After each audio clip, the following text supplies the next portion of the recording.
Okay, hello, dear listeners.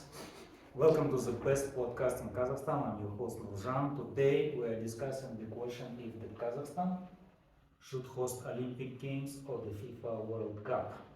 Joining me today are three guests. Ryszhan, our Minister of Sports, who views these events as a path to global growth. Tair, a local urbanist who studies the long-term development of our cities, and Yernur, a professional football player who understands the passion of the game. I read Ryu 2025 research, which knows that the old model of spending billions for prestige is becoming economically unsustainable. One of the concerns is that a lot of tourists will come to our already overcrowded city, raising prices for food, taxi, and rent. Another concern is that we will spend a lot of money to build venues, while we still have problems with air pollution, water scarcity, electricity shutdowns, traffic jams, poor internet, and the lack of schools. So, we have four talking points today: economics, infrastructure, tourism, and social impact. Let's start with our first talking point on the financial cost. Ryszhan, what do you think? So thank you for inviting. First of all, I would like to say that hosting such events is not just about sport. For some countries, it's a big opportunity to show themselves in such a global high level, to reach for some global deals and partnerships. And in this case, Council on Foreign Relations 2026 reported that such countries like China and Brazil they use these events to demonstrate their progress on the world stage to show themselves. And in my opinion, for Kazakhstan, for our country, Olympic Games is like a chance to prove that we are modern, we are stable, and we are ready for businesses. And when investors will see how our country can organize such events such global events in a high level, it will increase the trust, and trust will bring investments and international partnerships that I'm sure will affect positively in our country's economy.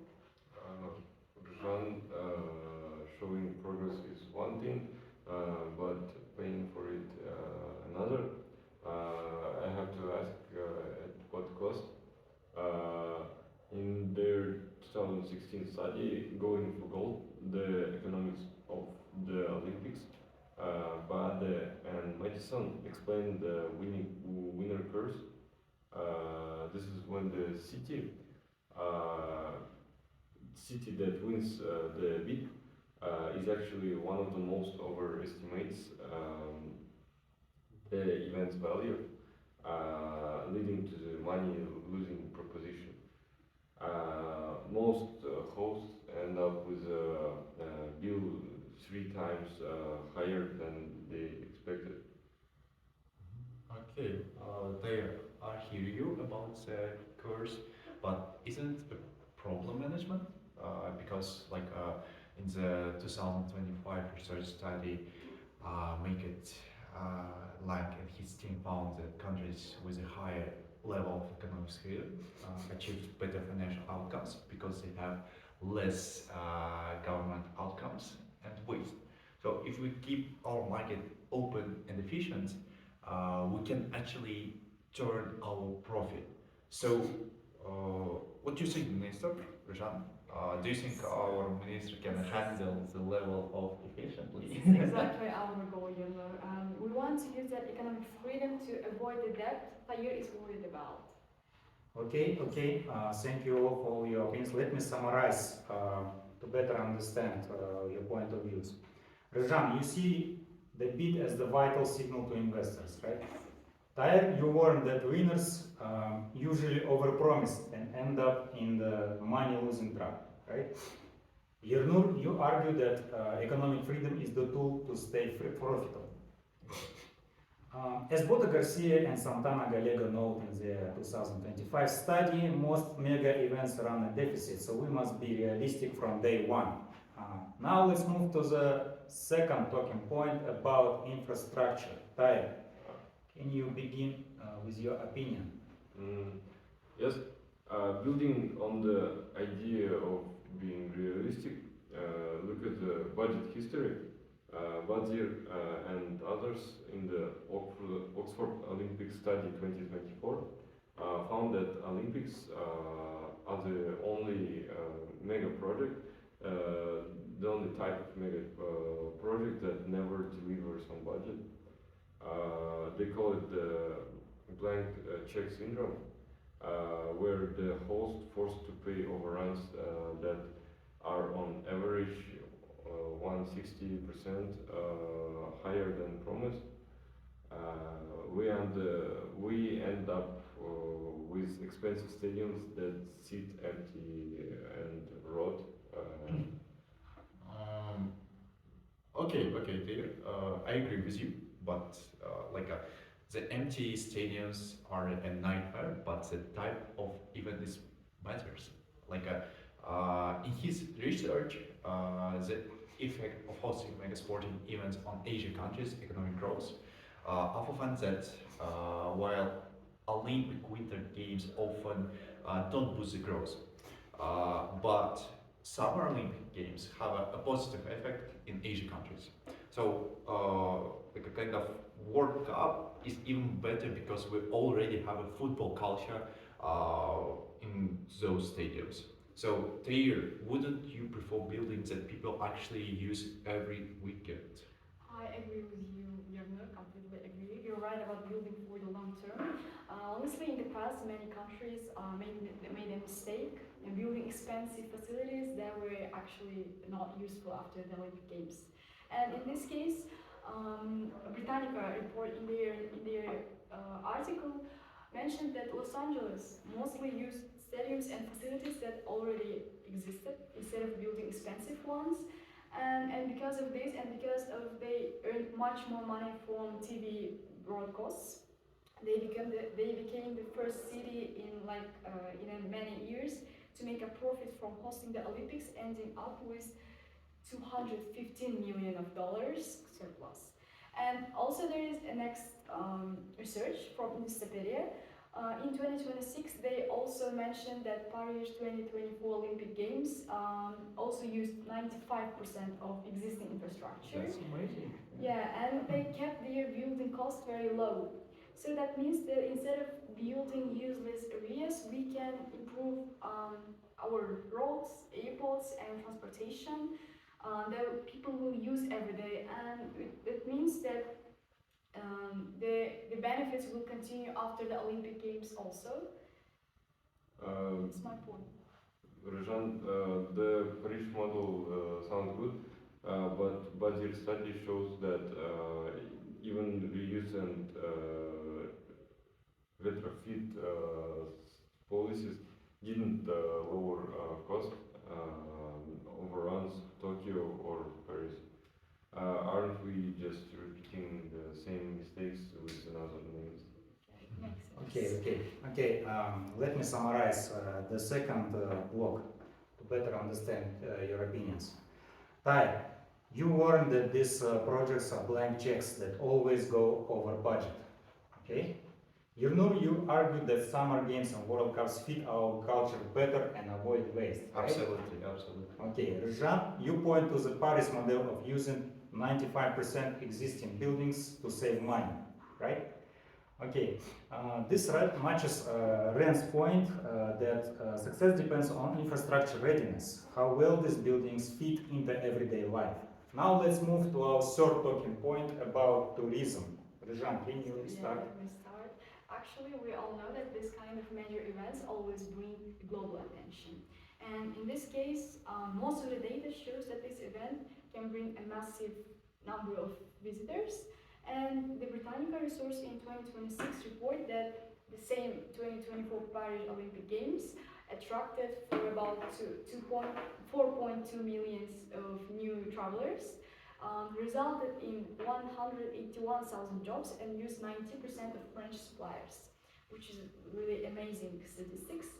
And it's not just, and the researchers showed that not just Paris succeed in this case, but also Los Angeles, Rio de Janeiro, and most of the cities are success in gaining tourists. For example, in Los Angeles, it was for about 43.2 million tourists. That's really amazing. And in my opinion, Kazakhstan also has very big perspectives in tourism, because hosting such global events is like free advertisement in a massive scale. And yeah, you can say that we are comparing our Kazakhstan like it's developing country with already developed country, but even if the tourist increasement is how to say temporary, I think that it still helps our country to gain recognition, and like tourists just yes, and yeah, I believe that this is our best chance to show our country as a touristic country. Yes. What's your point of view? Yeah, I agree with that, but what do you think, Minister? But we have to make sure it is monthly driver of development, not a short-term spike. So one of the statement of Yanis Cherfi in his research 2025 about the financial effect and global impact of major sporting events knows that while these events create thousands of immediate jobs, so if we just imagine like we will have a lot of tourists, a lot of spots of jobs is giving more opportunity for our country. It is about in hospitality and construction. The challenge is making those gains last. So I think we need to plan for the day after the final matches. I'm glad you mentioned the day after.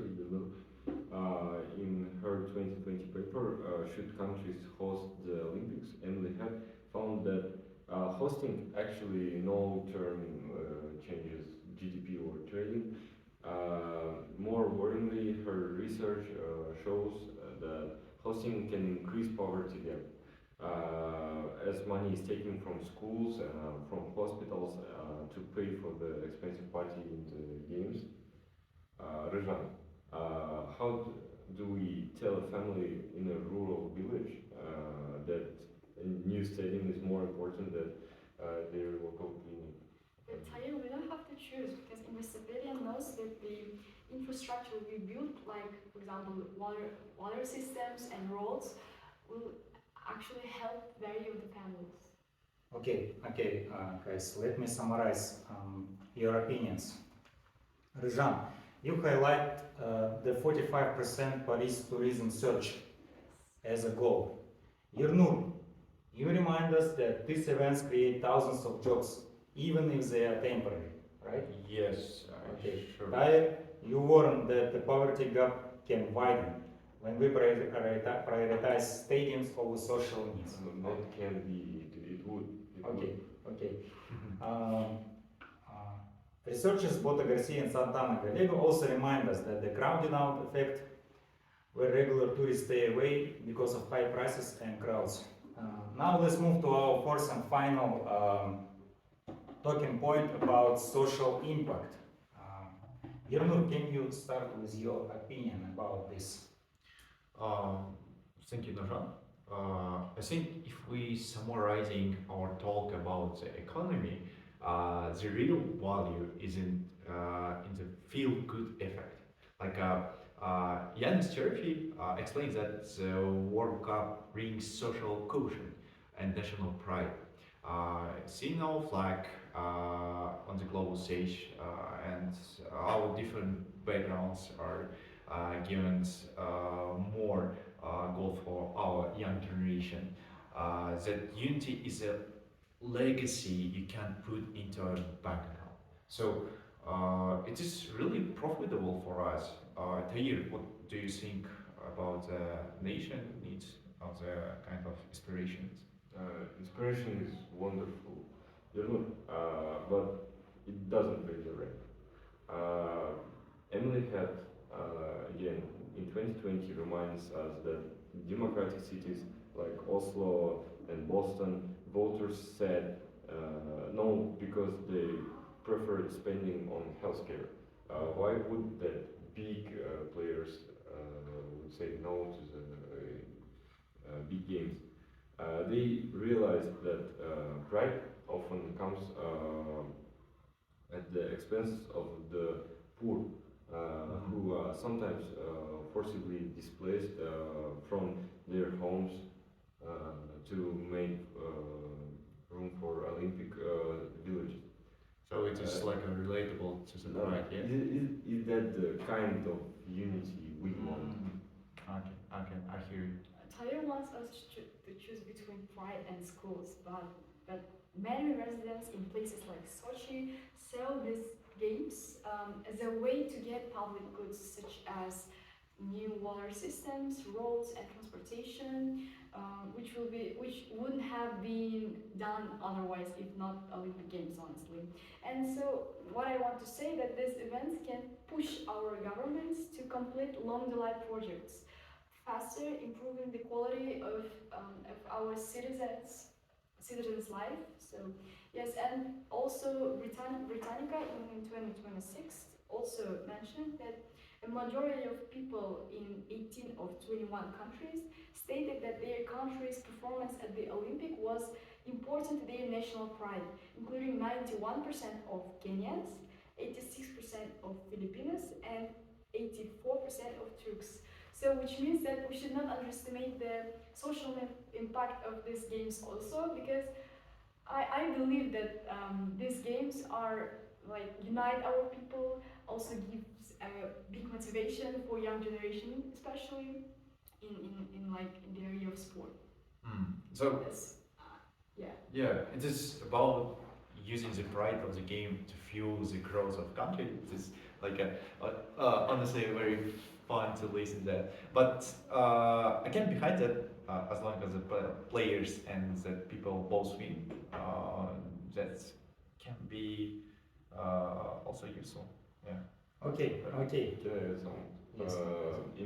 In Sochi, you referred that they built another village for them. It's again more expensive. Okay, The speech was about let's money. summarize. Okay, let's summarize final point. Let me summarize your opinions.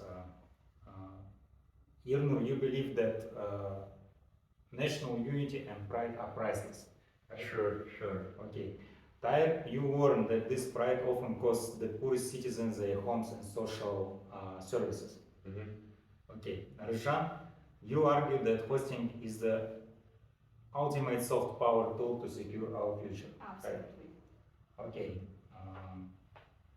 Thank you all for this truly deep and honest conversation. Let me make a conclusion.